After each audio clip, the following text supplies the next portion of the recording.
Bienvenidos a Razón de Estado. Antes de iniciar la entrevista, presentamos nuestro respeto y solidaridad a las víctimas de la tormenta tropical. Hoy les presentamos al licenciado Richard Aikenhead, presidente de IDC. Tiene una maestría en Administración Pública de la Escuela Kennedy en Harvard. Fue ministro de Economía y de Finanzas Públicas. El licenciado Roberto Ardón, abogado y notario, tiene una maestría en Derechos Humanos, es director ejecutivo de CACIF y ha escrito varios libros sobre historia y política. Señores, gracias por su tiempo. Los guatemaltecos tenemos un desafío extraordinario en 3 dimensiones. Construir una economía suficiente para todos, aliviar los graves e incluso dramáticos problemas sociales que tenemos, agravados por una pandemia y por una tormenta, como si no tuviéramos suficiente con los políticos, y rescatar, transparentar y fortalecer las instituciones de nuestra democracia.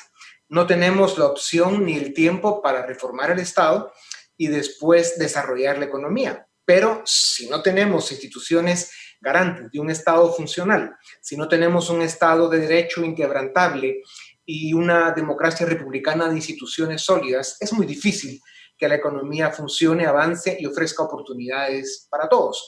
Licenciado Aikenhead, ¿por dónde empezamos? Mire, es un grave problema porque es como querer reparar el carro a la vez que el carro tiene que seguir caminando y no a 40, sino a 60, 70 kilómetros por hora. Yo diría que el guatemalteco es muy claro en su forma de actuar. Lo primero que busca el guatemalteco y necesita son ingresos, porque sin ingresos no se puede sobrevivir.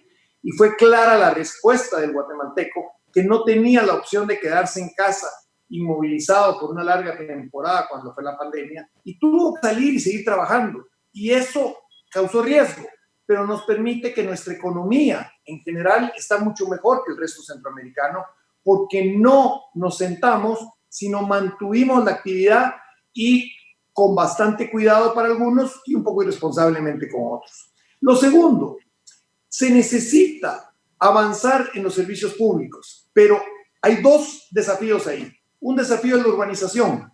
Guatemala no puede seguir teniendo la ruralidad tan amplia que tiene y es imposible dar los servicios a una ruralidad tan extendida. Se necesita urbanizar ciudades intermedias, crecer, y por el otro lado, que no trate el gobierno de ser el ejecutor de los servicios públicos, porque hemos visto cómo cambió el acceso a electricidad cuando se permitió que más gente invirtiera en electricidad.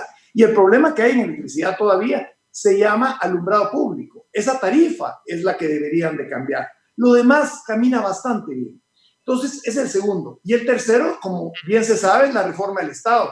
Y yo ahí estoy preocupado porque el deterioro gradual de nuestra institucionalidad y nuestro Estado cada vez ponen más en peligro la parte económica que ha sobrevivido a la política hasta ahora, pero que no podrá sobrevivir mucho más tiempo sin reformas, y la parte social, que es el rezago más grande de este país. Ya, gracias, licenciado. Licenciado Ardón, el sector privado, con toda razón, pide al gobierno que facilite las condiciones para reactivar la economía. Reactivar es un término que hemos cuestionado en esta tribuna, porque en realidad antes de la pandemia no teníamos una economía activa y suficiente para todos los guatemaltecos. Debemos reactivar el pedazo de la economía que sufre con la pandemia y ahora con la tormenta, pero el verdadero reto de Guatemala, licenciado Ardón, es crear las condiciones políticas para generar los niveles de inversión y crecimiento económico suficientes para los 17 millones de guatemaltecos. ¿Cree usted que las condiciones políticas de estabilidad y certeza jurídica las darían las 4 reformas que el Estado necesita?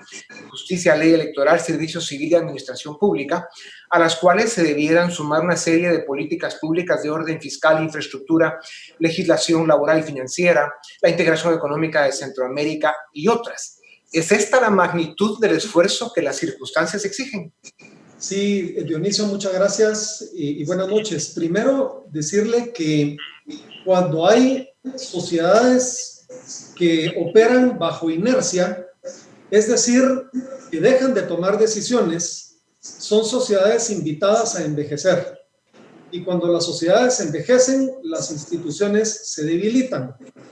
Y creo que los 4 temas que usted ha mencionado, Dionisio, son muy oportunos traerlos a la mesa porque son precisamente temas donde tenemos que tomar decisiones como sociedad para caminar nuevamente con energía y vigor hacia adelante. Los 4 temas están vinculados a 4 preguntas que en algún momento las conversamos en esta tribuna, y es cómo participo, cómo gobierno, cómo rindo cuentas y cómo me juzgan, que son las 4 aspectos claves, digamos, de todo lo que tiene que ver con la vida pública. Así que, primero, coincido plenamente, Dionisio, en que estos 4 temas son fundamentales. Segundo, que hemos dejado de tomar decisiones sobre ellos, y lo que vemos hoy es, digamos, el desgaste institucional producto de la falta de toma de decisiones. Dicho eso, voy a tomar la analogía que decía Richard al comienzo del programa del carro que va a distintas velocidades. Y me gustaría pintar ese carro del color de un taxi para explicar que nadie en su sano juicio se sube a un taxi si uno no sabe a dónde va, el pasajero o el piloto del taxi.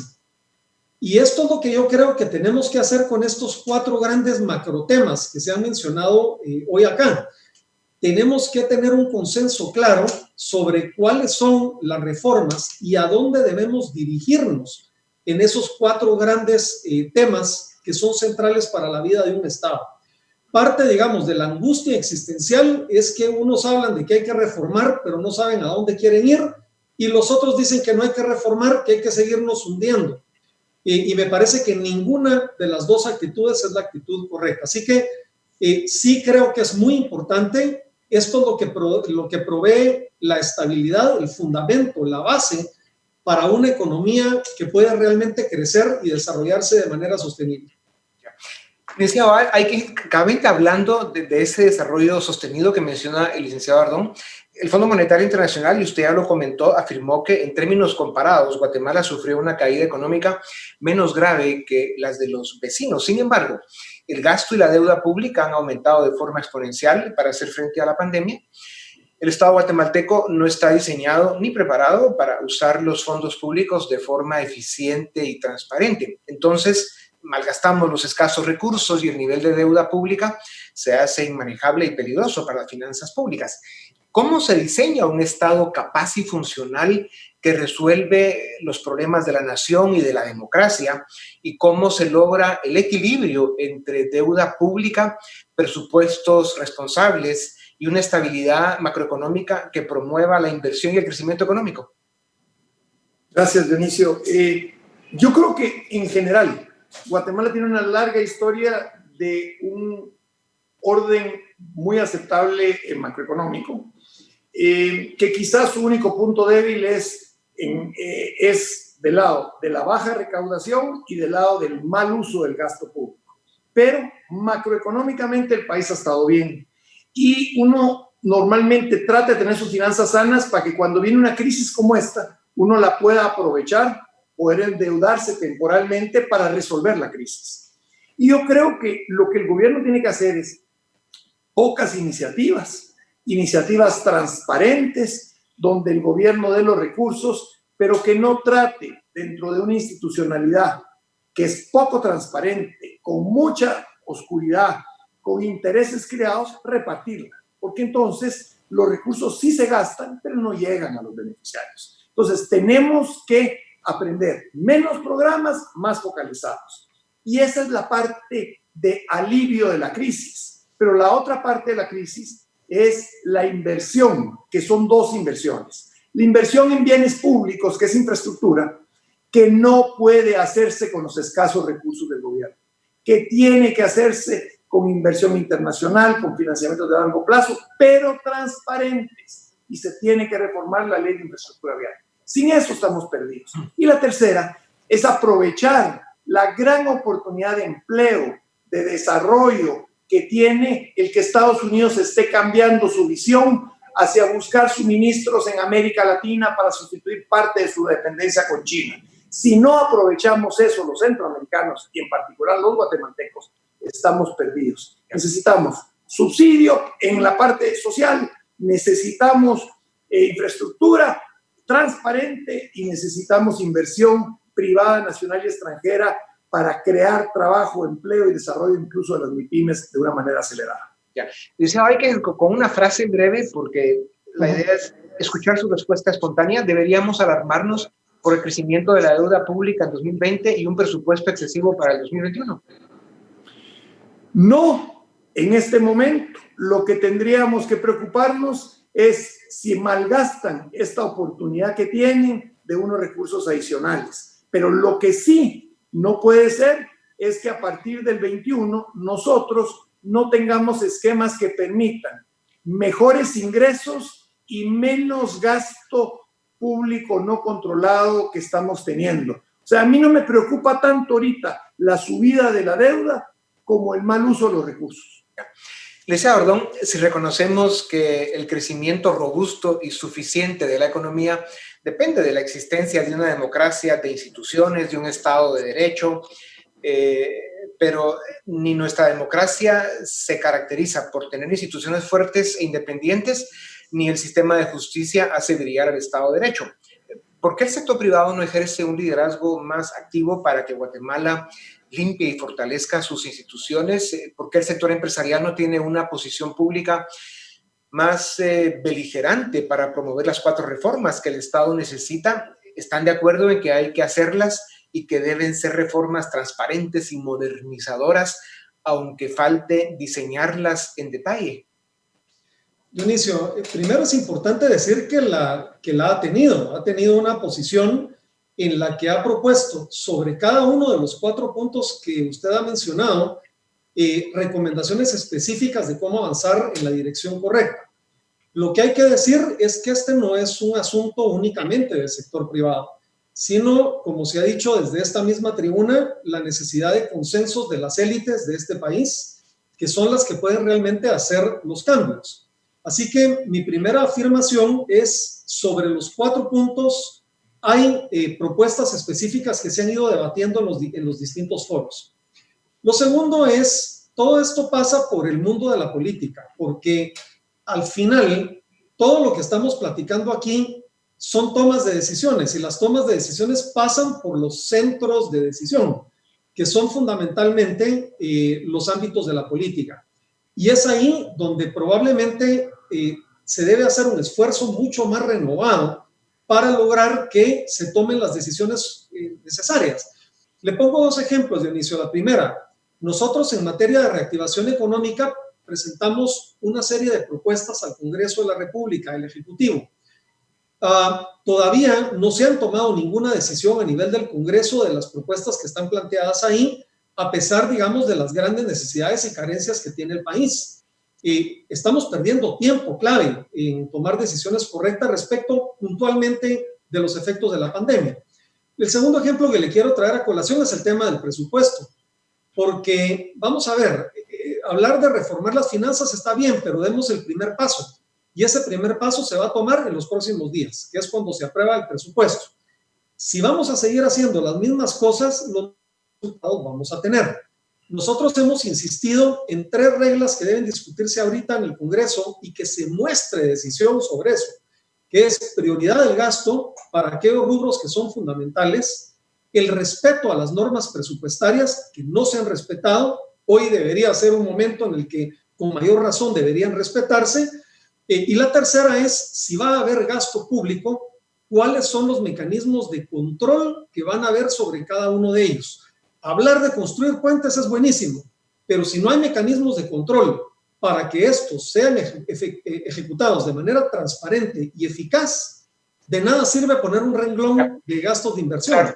Claro, y el tema de fondo es que lamentablemente los políticos son llevados por mal, y por eso hablaba de beligerancia por parte no solo del sector privado, como usted dice, sino de toda la sociedad, porque sin duda alguna habrá que poner más presión para que el Estado de Guatemala rescate sus instituciones y las modernice. Licenciado, y hablando de eso, si usted tuviera que diseñar las bases de un plan de gobierno, no de 4 años, sino de 20 años, un plan de desarrollo económico y social que responda a una visión de Estado, en la que se define una serie de políticas públicas a las que se les da continuidad a través de los distintos gobiernos, con objetivos valientes que requieran compromiso, trabajo arduo y disciplina. ¿Qué importancia tienen las instituciones para lograrlo? ¿Cuánta falta hace una tecnocracia capaz y bien remunerada? ¿Por qué el sistema de partidos políticos es el epicentro de esta misión impostergable? ¿Por qué nunca arrancamos? Yo quisiera hacer la reflexión partiendo de lo siguiente. Lo primero es que la economía se ha mantenido porque más del 80% funciona al margen del gobierno. Entonces, haciendo el plan, yo diría, ¿qué facilito para que se desarrolle la economía y cómo estorbo lo menos posible para una primera parte? La segunda parte en el análisis sería en lo social que hemos hablado. ¿Qué cambios fundamentales tengo que hacer del lado de qué mecanismos innovadores usando la tecnología me permiten mejorar la salud, la educación, la nutrición, que es una vergüenza que tengamos un nivel de nutrición tan alto, y cómo proveo sus servicios en los que los financio con el Estado, pero los trato de ejecutar con la sociedad civil. ¿Cómo hago que haya un marco para que se invierta en infraestructura vial sin que tenga que ser una gran inversión del Estado, pero que sí haga un pago de anualidades para el buen gestión y mantenimiento de carreteras, aquellas carreteras que se mantengan en buen estado? Y me concentro entonces al principio en la reforma del Estado, porque sin reforma del Estado vamos a terminar teniendo una crisis sin precedentes. Y ahí empezamos con lo primero, Estado de Derecho. Sin Estado de Derecho estamos perdidos. Y por lo tanto tenemos que empezar con las reformas del sistema de justicia. Y son reformas constitucionales y legales. Perdón. Sí, nos quedan 3 minutos y hay dos temas que quisiera que por lo menos ustedes nos dejen los títulos y que nos comprometamos para una siguiente discusión. Licenciado Ardón, la clase política ha llevado a un nivel de desprestigio y repudio al Congreso de la República enorme. Hace más de un año debieron elegir magistrados para la Corte Suprema de Justicia, pero en lugar de ser un cuerpo legislativo, los diputados se controlan el Congreso. Lo convirtieron en una agencia de negocios ilícitos. Una de las 4 reformas indispensables para revivir nuestra democracia es la reforma electoral. ¿Qué elementos debe tener una reforma electoral para lograr mejores diputados, para lograr que los partidos políticos sean las instituciones que los ciudadanos merecen y necesitan, y que los procesos electorales sirvan para fortalecer la democracia y mejorar el Estado? Muy brevemente para poder pasar a la siguiente. Dionisio, yo menciono 2 palabras. ¿Cómo mejoramos la participación ciudadana? Y no solamente en los partidos políticos, sino hasta el derecho que tiene el ciudadano de aportar financieramente a las causas en las que cree, eso por un lado, y el otro es cómo mejoramos la representación de los partidos, porque no podemos seguir viendo a los partidos como taxis electorales o como instituciones que están lejos en el Congreso y nada más.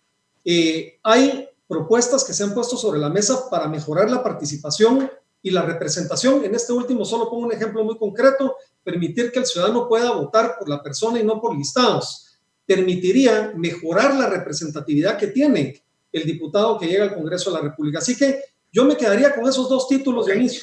Gracias, licenciado Ardón. Hay que las debilidades del Poder Judicial, que es la otra gran reforma de la que usted ya mencionaba algo, hacen un daño terminal, las debilidades, a nuestra democracia. La impunidad que permite, la lentitud con que funciona, su ausencia en la mayor parte del territorio, los 5 años en promedio que tarda para ejecutarse un contrato, la gente que permanece mucho tiempo en prisión esperando juicio. Da la impresión de que los ciudadanos no dimensionamos la importancia de tener un sistema de justicia que funciona. ¿Por qué es importante que la justicia sea pronta, cumplida, igual para todos, eficiente y transparente? ¿Es la reforma al sistema de justicia la más importante de todas? Para mí es el punto de partida. Sin ella vamos a regresar donde nos están llevando, a la ley de la selva. Una ley en que es la ley del más fuerte, el que tiene más armas, del que impone más, cuando lo que el ciudadano normal necesita es saber que va a haber justicia pronta y cumplida. Y necesitamos fortalecer el Estado de Derecho. Yo creo que es hoy la debilidad institucional más grande que tiene el país. Ya. Las otras 2 reformas son para la administración pública y el servicio civil. Lograrlas como se debe nos daría 2 virtudes: gobiernos transparentes y más eficientes y una tecnocracia capaz, bien remunerada y permanente en el Estado para dar continuidad a las políticas públicas. El Estado de Guatemala se caracteriza por opacidad e ineficiencia, o sea, corrupción e incompetencia. y tiene una ley de servicio civil de los años 60 que ha permitido un modelo disfuncional y obsoleto en el que los sindicatos públicos se aprovechan de los pactos colectivos y los buenos servidores se van o no pueden ser debidamente remunerados por su trabajo.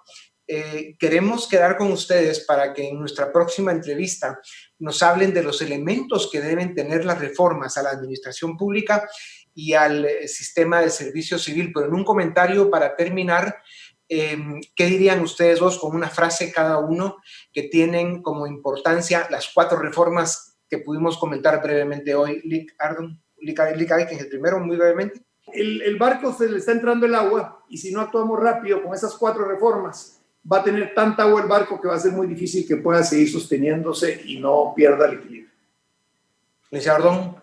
Yo retomo una palabra que se ha mencionado hoy acá varias veces y es la palabra decisiones. Es importante hacer reflexión, es importante, digamos, criticar donde haya que hacerlo, pero sin la toma de decisiones no vamos a estar en una mejor dirección.